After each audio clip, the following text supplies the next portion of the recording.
Hello students. आज के इस वीडियो में हम देखेंगे 2.3 पोएम द इंचकेप रॉक के brainstorming questions. So let's start the video. एक थ्री का फर्स्ट क्वेश्चन है, some words in the poem are related to different parts of a ship और a mariner's life. Given below are the meanings of those terms. Identify the word. So poem में जो words हैं, कुछ words वो ship और mariners की life से related हैं। सो यहाँ पे हमें मीनिंग्स दिया गया है उन टर्म्स का, उन वर्ड्स का।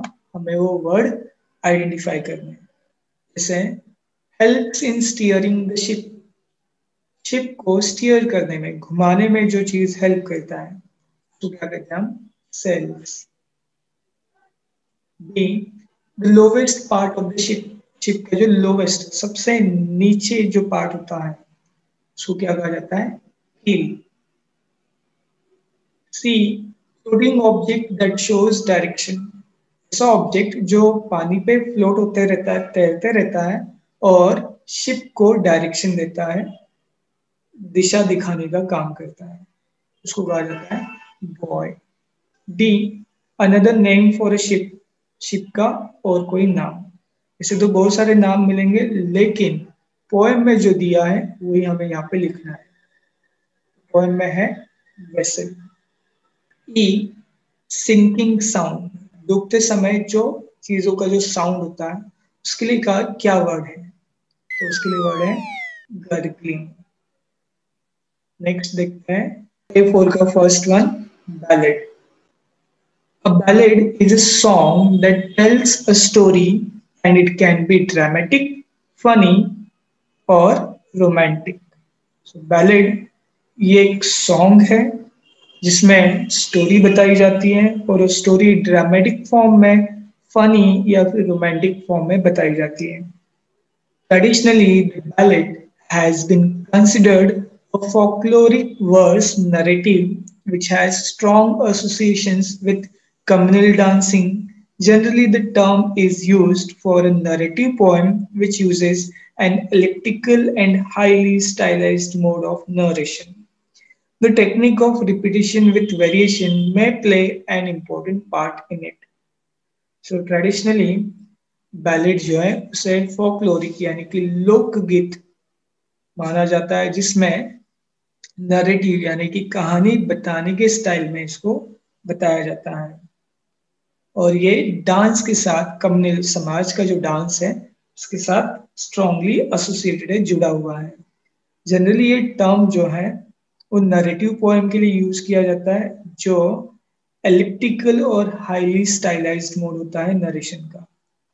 एलिप्टिकल पोएम यानी कि जिसमें जो इंफॉर्मेशन है उसको एक लॉजिकल सीक्वेंस में नहीं दिया जाता।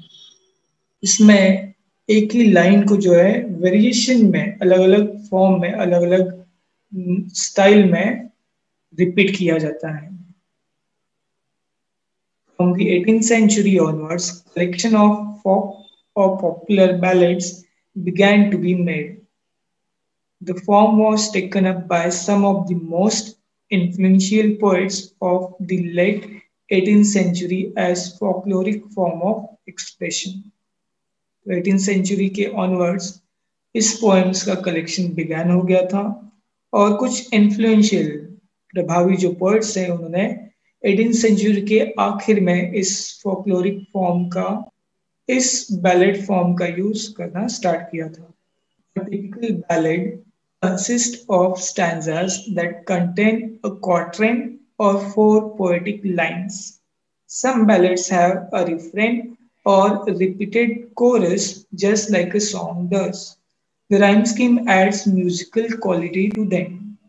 जनरली जो बैलेड होता है उसमें जो स्टैंजाज होते हैं वो क्वार्टरेन होते हैं यानी कि 4 लाइंस के स्टैंजाज होते हैं और इसमें रिफ्रेन होता है। रिफ्रेन यानी कि ऐसी लाइन या वर्ड्स जो हर स्टैंजा में रिपीट होते हैं, जैसे म्यूजिक में कोरस होता है।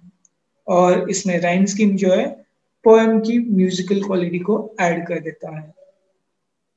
तो एक ऐसा ही फेमस बैलेड है जिसका नाम है the rime of the ancient mariner, जिसको लिखा है English poet Samuel Taylor Coleridge ने।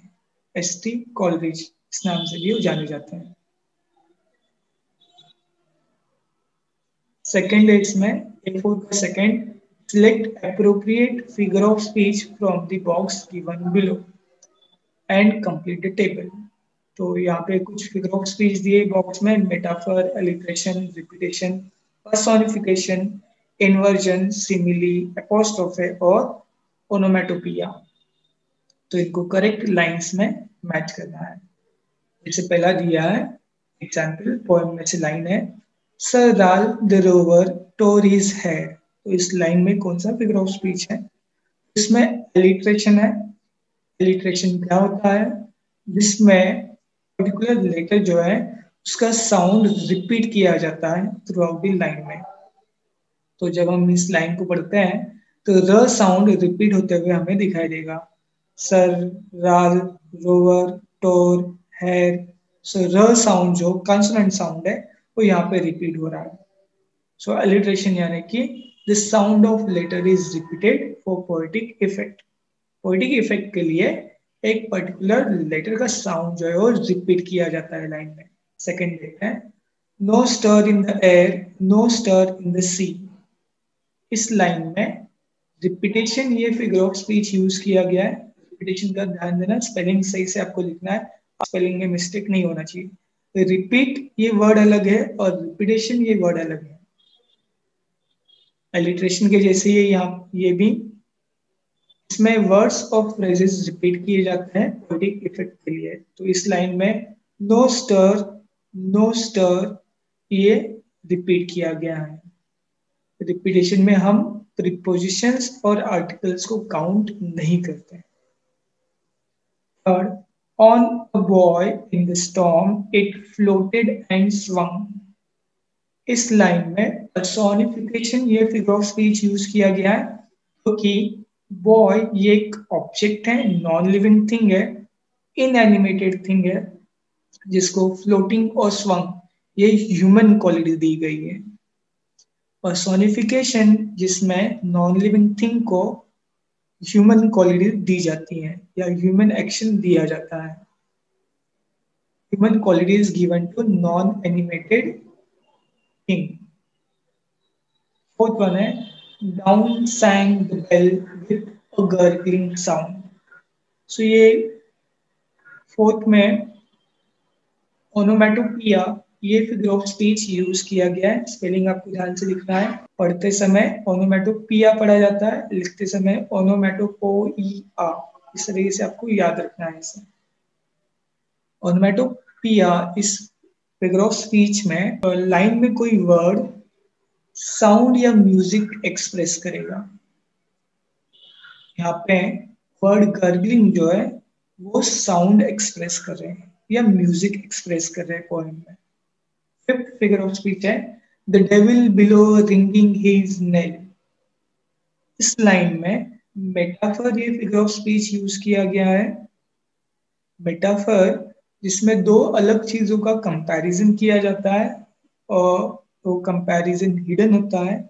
और कंपैरिजन इस तरीके से होता है जैसे मानो दोनों चीजें एक ही हैं। यहाँ पे रिंगिंग बेल जो है, रिंगिंग हिज नेल, इसका कंपैरिजन डेथ के साथ किया गया है। तो यहाँ पे हम एक्सप्लेनेशन लिखेंगे, ringing bell is compared to death implicitly. Next है, the ship was as still as she could be। इस लाइन में सिमिली ये फिगर ऑफ स्पीच यूज किया गया है। अगेन सिमिली में भी कंपैरिजन होता है, बट इसमें कंपैरिजन डायरेक्ट होता है लाइक या एज वर्ड यूज करके। तो यहाँ पे शिप का कंपैरिजन उसके स्टिलनेस के साथ किया गया है एज वर्ड यूज करके। हाँ, लेकिन ध्यान देना हर लाइन में एज या लाइक वर्ड है तो वहां पे सिमिली होगा ही, जरूरी नहीं है। सेवेंथ है, on the deck the rover takes his stand. इस लाइन में इन्वर्जन ये फिगर ऑफ स्पीच यूज किया गया है। इन्वर्जन यानी कि incorrect order of the sentence. Poet कभी कभी राइमिंग स्कीम के लिए जो सेंटेंस का ऑर्डर है ग्रामेटिकली उसको फॉलो नहीं करते हुए सेंटेंस फ्रेम करता है, तो वहां पे इन्वर्जन ये फिगर ऑफ स्पीच बनता है। एक्सप्लेनेशन में हम इसे लिखेंगे incorrect order of the sentence. और करेक्ट ऑर्डर क्या है वो भी हम यहाँ पे दे सकते हैं, जैसे कि the rover takes his stand on the deck. Last one है ओ क्राइस्ट। यहाँ पे एपोस्ट्रोफी ये फिगर ऑफ स्पीच यूज किया गया है। एपोस्ट्रोफी में non living things, dead person, invisible जैसे कि गॉड, इन लोगों को एड्रेस किया जाता है as if they are living. Address करना यानी कि आवाज देना, कॉल करना। God is addressed for poetic effect, ये एक्सप्लेनेशन हम यहाँ पे लिखेंगे। इसका और एक एग्जांपल ले लेता हूँ। ओ रोज दाउ आर्ट सिक, तो इस लाइन में रोज जो एक फ्लावर है उसको एड्रेस किया जा रहा है, आवाज दी जा रही है। नेक्स्ट वन है A5 का first one, right an appreciation of the poem the Inchcape rock. तो इंचकेप रॉक का एप्रिसिएशन लिखना है। एप्रिसिएशन के लिए आपको पॉइंट्स प्रोवाइड किए जा सकते हैं। यहाँ पे जो आंसर है वो आप देख सकते हो, जिसमें आपको पोएम के बारे में सबसे पहले आप पोएट का नाम बताओगे, पोएम का नाम बताओगे, एंड देन जो टाइटल है उसका इंपॉर्टेंस बताओगे, देन पोएम में क्या थीम है उसको आप 3 to 4 लाइन्स में बताओगे। उसके बाद फिर पोएम का क्या राइम स्कीम है, पोएम में कौन सा फिगर ऑफ स्पीच यूज हुआ है, उनके नाम, और किसी एक फिगर ऑफ स्पीच को आप एक्सप्लेन एग्जाम्पल के साथ एक्सप्लेन करोगे। पोएम की स्पेशल फीचर क्या है वो आपको बताना है, एंड इस पोएम से क्या वैल्यू, क्या मैसेज हम सीखते हैं एप्रिसिएशन में बताओगे। नेक्स्ट वन देखते हैं A5 का सेकंड है, compose 4 to 6 lines on sea. Poem compose करने के लिए 2 मार्क का क्वेश्चन आता है एग्जाम में। सो जहाँ पे आपको खुद से पोएम कंपोज करनी होती है। पोएम कंपोज करने से आपको डरना नहीं है, जो भी टॉपिक दिया है उसके ऊपर आप आपका जो भी लाइन बनता है पहले वो कंस्ट्रक्ट करोगे। और जनरली हम एक लाइन में 3 to 4 वर्ड्स यूज करते हैं, और जब आप एक लाइन बना दोगे तो सेकेंड लाइन भी आप बनाते समय सिर्फ लास्ट में जो वर्ड है पहले आप लाइन बना दो, एंड उसके बाद में फिर जो लास्ट जो वर्ड है फर्स्ट स्टैंजा का उसके साथ वो राइम हो रहा है या नहीं, या कैसे वो राइम हो सकता है, उस पर आप वर्क करोगे। और इसके लिए प्रैक्टिस की ज्यादा जरूरत है, ये भी आपको समझना है।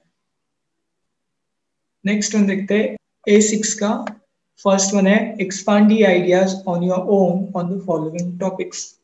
तो एक्सपांशन ऑफ आइडियाज से रिलेटेड यहाँ पे क्वेश्चन दिए गए जो आपको राइटिंग स्किल में पूछे जाते हैं। सो यहाँ पे कुछ टॉपिक्स दिए जैसे कि pride goes before a fall, second है time and tide waits for none, third है man proposes God disposes, fourth है लुक बिफोर यू लिव। इन सभी पे आप एक्सपांशन ऑफ आइडियाज लिख सकते हो। जैसे कि फर्स्ट वन है प्राइड गोज बिफोर फॉल। सो एक्सपांशन करते समय फर्स्ट पैराग्राफ में हमें इसका मीनिंग बताना है, बट मीनिंग बताते समय हम इनडायरेक्ट वे से उस गिवन प्रोवर्ब का मीनिंग बताएंगे। सेकेंड स्टैंजा में हम उस प्रोवर्ब के रिलेटेड एग्जाम्पल या फिर शॉर्ट स्टोरी दे सकते हैं। और थर्ड पैराग्राफ जिसमें हम दिए हुए प्रोवर्ब से क्या सीखते हैं या उससे रिलेटेड और कोई प्रोवर्ब है तो हम यहाँ पे दिखा बता सकते हैं। नेक्स्ट वन है time and tide wait for none. यहाँ पे इस प्रोवर्ब का मीनिंग हम सभी जानते हैं कि समय और लहरें किसके लिए इंतजार नहीं करती। यहाँ पे समय का इम्पोर्टेंस है, यह हमें एक्सपांशन करते समय ध्यान रखना है।